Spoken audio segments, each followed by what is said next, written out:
Okay, so now we're at the 10 milliliter of NaOH added part of our calculation. And so we're near, but not at, the half equivalence point.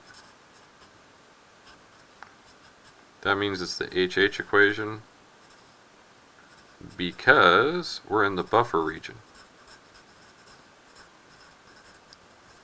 This is where our weak acid is acting as a buffer. And so the closer we are to the half equivalence point, the better buffer it's going to be.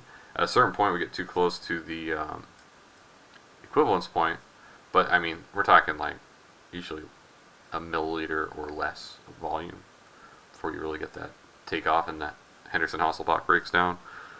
But anyway, we're close. We're only 2.5 milliliters off. That's plenty fine. I mean, again,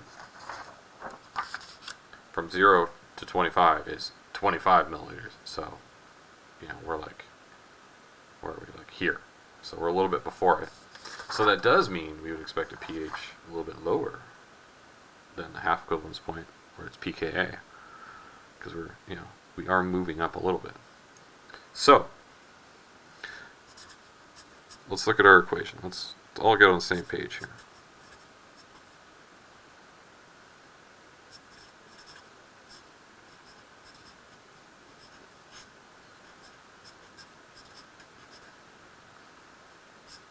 Okay, so we know this. At least we know Ka, right?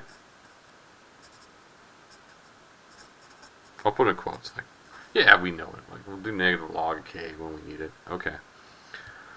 What about these? We got some work ahead of us. Okay, so here's the key details you got to keep track of here. You know how to do the Henderson-Hasselbalch equation, hopefully, because we were doing it last week. So concentration of A minus is equal to concentration of OH minus added. Oops. Actually, hold on. I got that a little bit.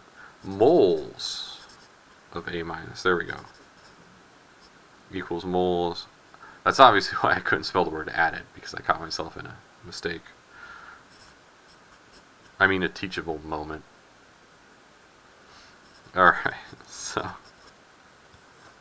nothing like a digital awkward pause. Okay. So moles of A minus equal moles of OH minus added. Alright. And then also, what does that mean? Well, it means that our moles of HA are going to be our initial. This might seem a little familiar.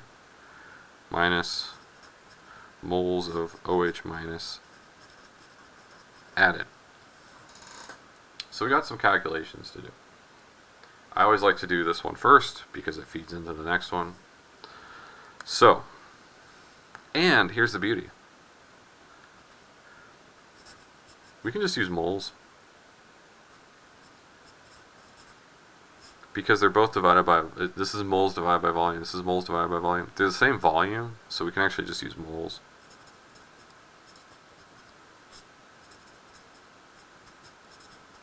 And that saves us a step, which is one less opportunity to completely screw everything up. Maybe you want one more opportunity to do that, in which case go for it. You can plug in concentrations. I'm going to be using moles though.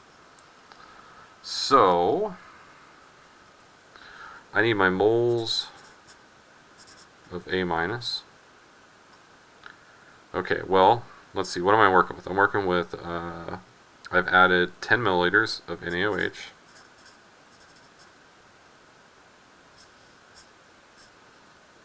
And then there's 1 liter per 1,000 milliliters.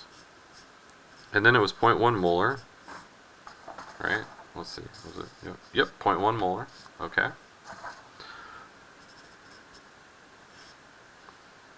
Per liter. Okay, I carry that through. So I added that many moles of NaOH, which means that's how many moles of A minus I generate. So basically I throw in an OH minus and it turns an HA into an A minus. If I throw in 1,000th of a mole of OH minus, it's going to give me 1,000th of a mole of A minus. So that gets me my top value here. Moles of HA. Well, can't forget the subtraction, but what did I start with? Well, I had a 25 milliliter sample of 0.1 molar. Okay, so 25.00 milliliters, because it's just what I started with. Okay, so I had 25 milliliters of the formic acid. I used 10 milliliters of the NaOH, but they were separate solutions that I've put together. But I don't need the total volume here. I just need the amounts of each solution that I used to make the mixture. And let's see, so 1 liter per 1,000 milliliters. Again, 0.1 molar. And then I got to subtract, right, that number of moles.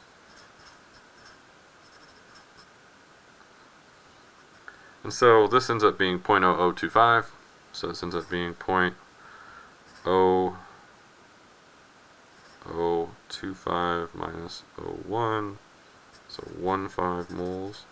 There we go. Okay, now I can just plug these numbers into my calculation. So pKa is going to be the negative log of Ka. So pH equals negative log of, what was my Ka? 1.77 times 10 to the minus 4.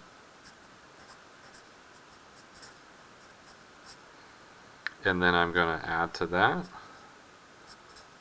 the log of A minus, which is 0.1, or well, this is actually where I'd get really cheesy, and I'd be like 10 over 15. I'll do that in a calculator, but I'll write it all out.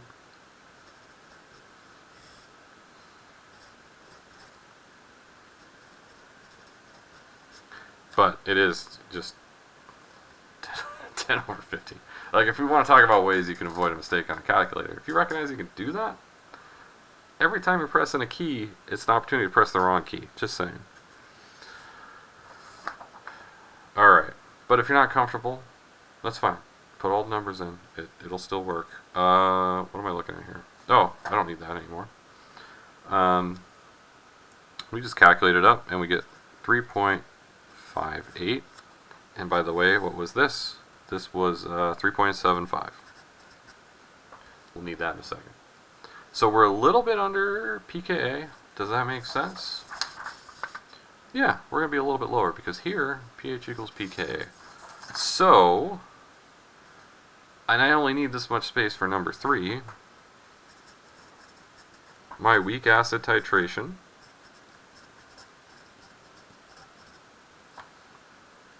at 12.50 milliliters of NaOH added. Well, this is our half equivalence point. 12.5 is half of 25. So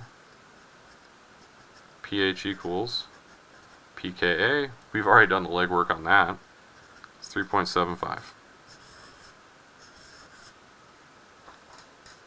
You're going to learn to love that half equivalence point.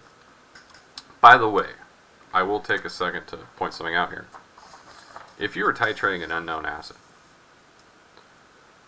you'll go along, you make your data, you're plotting it all out, you find your equivalence point, you cut it in half, you estimate that pH, you've got pKa for your unknown acid, you can find Ka. So there's a couple things you can do. You can figure out the concentration from the equivalence point. You might even be able to ID the acid from your value of Ka. There's a lot of tricks to this. So, just a heads up. Alright, so that's it. I mean, that's this video. We got 3 of them down, 2 of them left. Alright, so let's see. Next we are going to be, well, we're going to be at the equivalence point next, so that'll be fun. Another ice table, but there's some tricks you got to watch out for with that one, so pay attention to the next video very carefully.